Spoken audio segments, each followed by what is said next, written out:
Magandang gabing muli. Nandito naman tayo, ang inyong kaibigan, si Kalingap Edelia Vlogs. At huwag niyong kalimutan, subscribe. Si Kuya Bal Santos Matubang at Edna Vlogs at Kalingap Rab. At ngayong gabing ito ay ang part 2, no? Kuya Bal, siningit ko lang ito dahil 5 cents na lang. Wala akong, sabi nga, wala naman akong kinikita, no? Medyo umabot lang. Umabot ng $3 pagkatapos ang nangyari pa, hindi pa ako nag-upload. Nakita ko 5 cents na lang. Dagdag lang ako pakisuyo ng ng pang-upload. Kaya topic namin bilang isang OFW, napakaganda ito dahil ang aking asawa din ay naging Riyadh na tatrabaho siya pero mananahi siya, hindi katulad ng ang kwento nitong OFW na siya ay domestic. At mga kaibigan, at nakita niyo dyan sa unang bahagi natin yung part 1. Ito na ngayon ang inaabangan, yung part 2. Kaya kininto ko nga na sabi ko doon sa bandang huli ng aking video na sabi ko hintayin natin yung ating kababayang OFW magpaliwanag ng side niya pag nandun na siya sa bayan, no? At huwag nang husgahan ng kapwa na binabas ng kapwa natin OFW. At sabi nga, wala doon, hindi doon pinag-uusapan yung maganda o hindi hindi maganda. Ang pinakamahalaga doon yung katulad yung pinauwi na nga pagkatapos binabas pa. Unfair naman. Salip tulungan natin magkaroon ng kita dyan sa Pilipinas, mga nasa abroad nagtatrabaho pagkatapos siya pinauwi na dahil nakakadalawang buwan lang pagkatapos hindi niya kasalanan kung siya man ay may tsura, no? So, hindi pwede natin sisihin kung isang tao ay may tsura at pinauwi. Pero bago natin hatulan, mabuti yun sa mismong sa bibig niya malaman natin ang kanyang side, kung natin hatulan. Kaya at dito gaya ng aking pangako na sabi ko may part 2 tayo ng tungkol sa kanya at pakinggan natin kung kaya kong i-transferan kasi medyo Bisaya siya, taga Jensan siya, Jensan kalugar ni ni Manny Pacquiao. Paki-subscribe po ang mga kasama kong kalingap na kasama ko sa Kalingap Watchers at mga kasama kong Kalingap Reactors. Shoutout po sa lahat. Kay Sangkay Lons TV, subscribe niyo po siya. Siya ang head namin sa grupo namin ng Kalingap Watchers. At ulitin ko, huwag niyo kalimutan si Kuya Bal Santos Matubang at Edna Vlogs at Kalingap Rab. Paki-subscribe po. At ito na po ang inaabangan. At nandun na siya, nakarating na siya sa bahay niya, Kaya reaksyonan natin. Malaman natin ang kanyang side. Pasok! Live! Nahurot akong load. Inistot dyan yung 50 nga load. Oy, dali ra kay mahurot. Load daw dyan. Maubos na. 50 pesos na load mo. Madaling maubos. Feel free mo mangutana kung unsa yung gustong madunggan gikan sa kuha. Na may gusto mag-interview about sa nahitabo pero dili na ko magpa-interview kay mag-viral na po tagkalit, no? So dili na ko magpa-interview. Na yung mga vloggers na gustong kuhaon akong side, diba? For the content. Viral na po siya. So, feel free mo mangutana, guys. Ug abot bitaw sa nganong unsay reason sa akong pag-uli kung inyong lantawon ang interview ni Sir Bong, makita ninyo dito ang reason sa akong pag-uli. Kung iyong paminawon ha, Chaps, pangutana. Unsay mo pangutana, Chaps? Siyempre, maglaybang maganda. Wala na hilamos. Uy, bago ng mata. Ate Sara, bago pa kong mata. Nanibago pa ko sa oras ba? Di ko katulog o gabi eh. Bago daw sa oras. Nag-adjust pa ang oras. Unsa gud mo ipangutana, Chaps?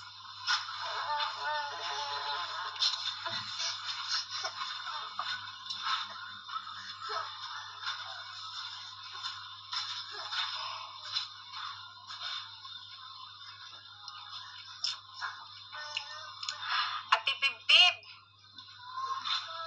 Ana, Jud.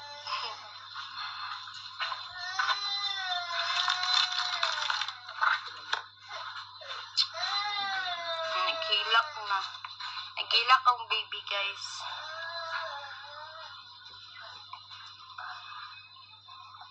Feel free mo ha, mangutana sa ko ah. Bitaw ay, naglagot pud ko ay kay gisakyan ko sa mga vlogger niya.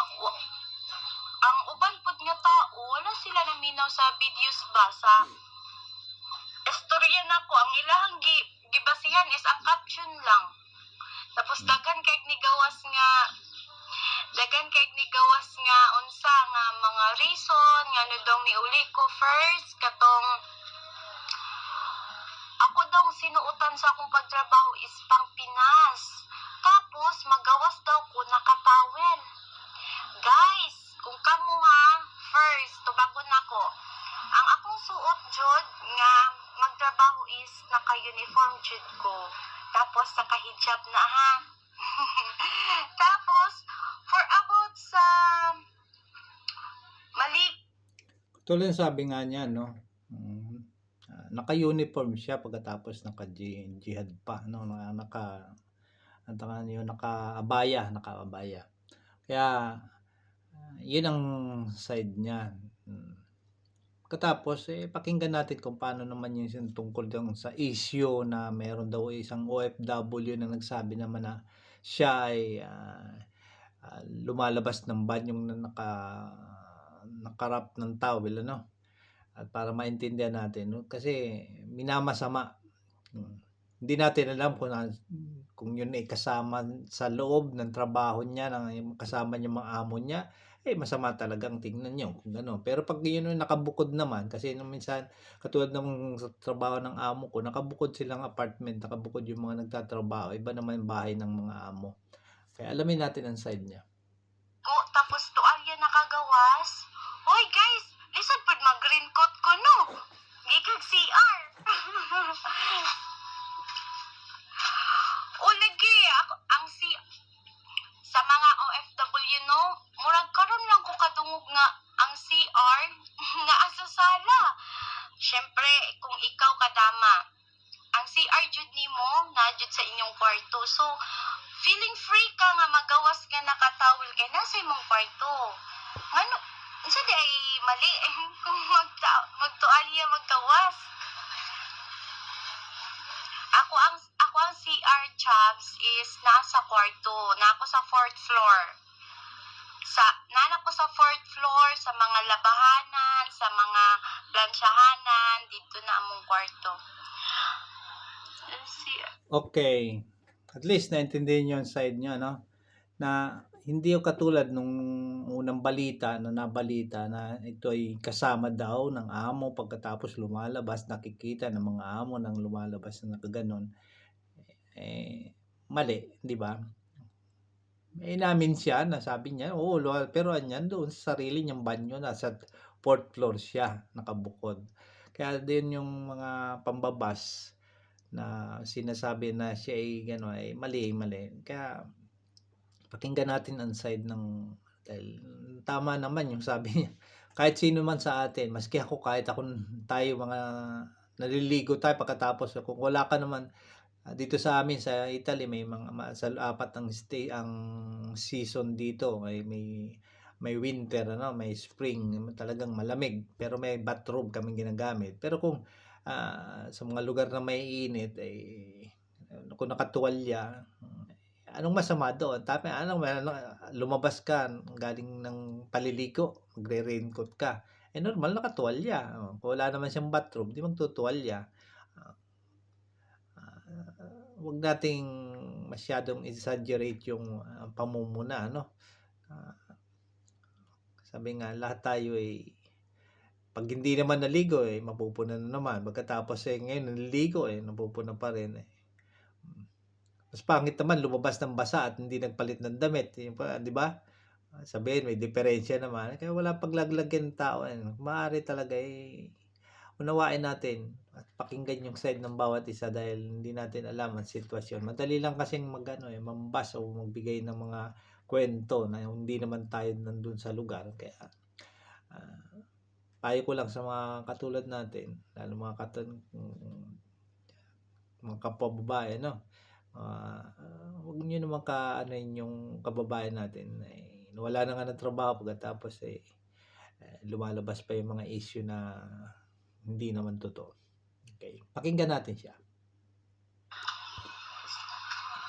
Oo, tama. Nandiyan na sa, uy, Diyos ko, ambot mga kuan kay utok ba niya. Mahimuot pa jud ko sa mga istorya sa kuan ba sa uban kay mag-post sila no about sa mga reasons tapos paglantaw nimo sa ilang post mawala na unya ang ilaha sa jung unsa ang ilaha sa jung Facebook ay nakalak tapos oy Diyos ko hi shout out sa akong beautiful sister Generous Jacob mag-cover na unta ko og nawong namo sa akong sister para maano po. Kita niyo siya masayahin siyang tao ano, hindi siya yung, sabi nga hindi siya katulad ng ibang may mga magaganda, may mga gwapo ano, pero medyo makikita natin yung may kasungitan sila. Pero nakita natin siya bagamat binabasta siya nakangiti siya, ibig sabihin positive na tao siya 'no, hindi siya masyadong naapektuhan ng mga gano'ng kasi mas ang iniintindi niya, sabi nga ang iniintindi niya yung side niya kung anong totoo. Kasi madali lang mag-ano, may kanya-kanya tayong kaisipan, may kanya-kanyang iniisip. Pero sabi nga, kung wala naman tayo dun sa aktuwal na nangyari, kung nasaan tayo, lalabas dun ay puro lang ito hearsay ano. Ito ay isang mga pang-marites, marisol lang ano. Kaya ah, huwag tayong humatol. Okay, tuloy natin ang panonood. Tapos, ang second naman na reason is na ako nukoy, ano siya to? Ako daw ang amo na adoy anak nga pulis. Tapos mo daw to akong giakit, nakita daw mi sa akong madam nga naami sa sulod sa CR. Kamo be mga OFW, mga kadama. Okay. Sabi nga among pulis, pagkatapos yung ganyan, pumasok siya, gano'n. Yun ang lumalabas na kwento na naman. Kaya pakinggan natin yung side niya, no? Bahagi niya kung anong paliwanag niya tungkol dito. Dira sa Middle East, do you think kung nakasala or nangabit ko, makagawas pa ka ako sa ilang balay? Do you think? Okay nga naman, no? Palagay niyo kung siya daw ay nagkaroon siya ng affair, makakalabas pa kaya doon sa bahay noon ng amo? Siyempre, sigurado magrereklamo, ano? Pagkatapos pag nagreklamo at hindi lang yung ganun siguradong may isyung malaki at alam natin sa parte ng lugar ng mga ganong bansa talagang bawal yung ganyan. Tsaka kung sila man dalawa parehong lalaki o babae may problema sigurado alam ko parang pugot ulo pa pag nagkaroon ng affair ano. Kaya pinauwi lang siya ng maayos, wala naman mas maraming kwento yung mga kapwa natin OFW. Wag naman sanang ganyan. Okay, pakinggan natin ang side niya. Kung nakasala jud ko sa ilaha og bugat nga, sige dito na ta sa ginaingon nila nga nagiakit na ako ang baba. Do you think akong madam musugot nga paulion lang ko nga wala tapos paulion lang ko nga quits lang ba? Walay nahitabo. Oh. Mga ano lagi ka ng Kabalo ka mostly nga nag-bash sa ako is mga OFW lang gyapon. So unta ang nakasabot sa ako ang sides is mga OFW pod kay sila man nakabalo kung unsa jud ang mga ugali dito sa ato ang mga amo no. Mga kababayan OFW, tayo daw ng Chubs, chichismis. ipakulong na ko. Aral yan, ha? Yes, ipakulong na jud ko Chubs. Nga dagka na siguro kay ko black ay. Nakauwi ka na pala, Pi. Opo, nakauwi na ko, Okay. Zalina. Bakit ang ano? Sigurado mo masasaktan siya doon kung may mangyayari na kung halimbawa naman magkaroon ng problema. At hindi yung ganun kaba. Sabi nga nung kipag-appear siya doon sa baba, doon sa asawa ng among lalaki. Ano, kaya huwag na natin palakihin masyado. Tayo mga kababayan, yung nga kami sa tuloy, yung kwento ng iba,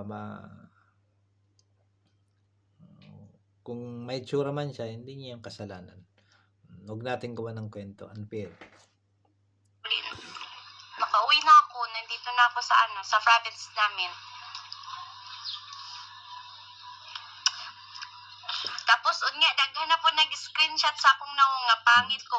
Katawanan kayo ba kay dili daw siya basher. Wala daw siya nasuya na ako na dito nakita na ko sa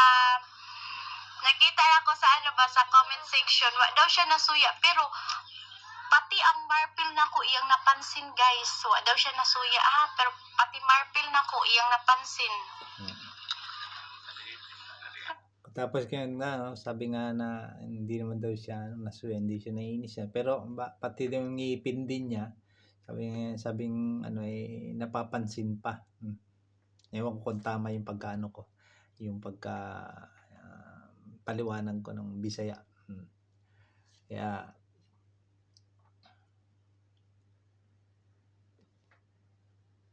Peter, mag-expect na nga na ay nag-screenshot sa akong pangit nga nawong diri sa live.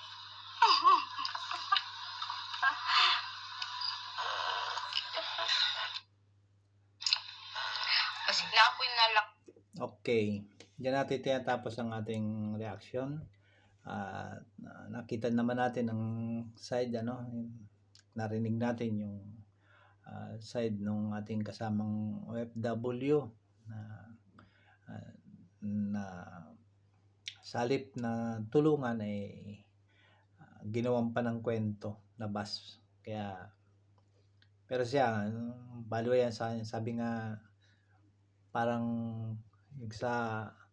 dito sa Italy kapag mga ganun daw ginagawan ka ng kwento ng ganyan lang. Kaya anong aral sa atin?